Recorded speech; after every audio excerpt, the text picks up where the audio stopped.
My dear friends, आज हम लोग टेफ वर्म, फीता क्रम या टेफ वर्म कहते हैं। ठीक है, ये क्या होता है, बच्चों में ज़्यादा होते हैं पेट में कीड़े, और बचपन में लगभग सभी के साथ ऐसा होता है। गांव में उसको हम लोग पटेरा बोलते हैं। तो चलिए आज जानते हैं कि क्या होता है। कि जंतु वैज्ञानिक नाम इसका टीनिया सोलियम।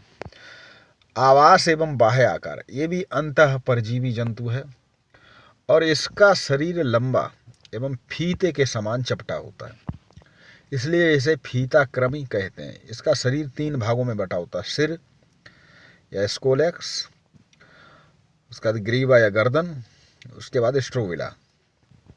तो जो सिर या स्कोलेक्स होता है वो क्या होता है, तो सिर छोटा तथा आल पिन की घुंडी के समान होता है।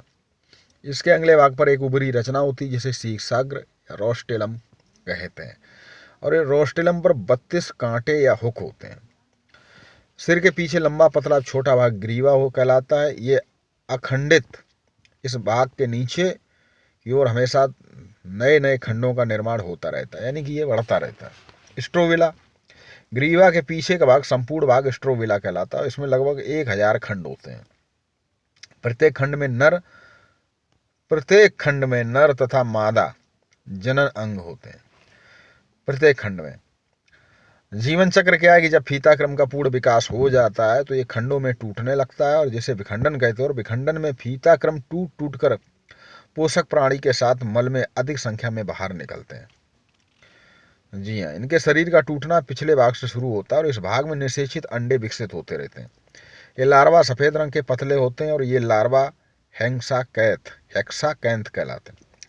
देखिए प्रकृति सृष्टि की रचनाएं, आप देखिए कि भंडार भरा हुआ है। मल के साथ निकले हुए लार्वा के साथ कुछ अंडे भी होते हैं, और इन लार्वा और अंडों का शेष विकास सूअर की आंत में होता है। ठीक है, जब सूअर इन प्राणियों के मल को खाता है तो मल के साथ ही अंडे और लार्वा भी सूअर की आंतों में पहुंच जाते हैं। तो देखिए बचा हुआ विकास फिर सूअर की आंतों में होता है, वहीं इनका पूर्ण विकास होता है। यानी मनुष्य का और सूअर का ये संबंध हो गया है कि मनुष्य के शरीर से निकलकर उसे सूअर का शरीर मिलता है, उसके अंदर जाता है और वहां पर उसका फिर विकास होता है। रोग एवं हानियां, फीता क्रम मनुष्यों में घातक रोग पैदा करता है। ये मनुष्य के आहार से पचे हुए भोज्य पदार्थों का शोषण करते हैं, जिसके कारण रोगी निर्बल होने लगता है, वृद्धि रुक जाती है, आंत में घाव हो जाता है, एनीमिया रोग भी हो जाता है। कभी कभी फीता क्रम की अधिकता के कारण आहार नाल का मार्ग अवरुद्ध हो जाता है और हथेलियों में दर्द होने लगता है, इतनी मात्रा हो जाती है।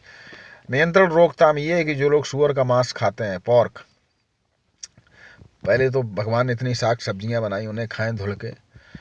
जो मांस खाते हैं जंगली लोग हैं, उन्हें खूब पका कर खाना चाहिए, इसके लार्वा मर जाते हैं। जिससे रोगी के मल को मिट्टी में दबा देना चाहिए जिससे सूअर ना खा सके।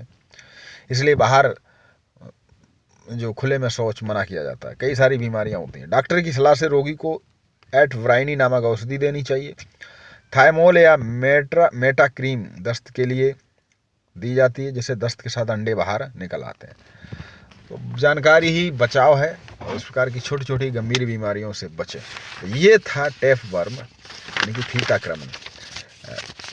पिछली वीडियो में हम लोगों ने एस्केरिस के बारे में जाना था। तो ऐसे ही महत्वपूर्ण वीडियो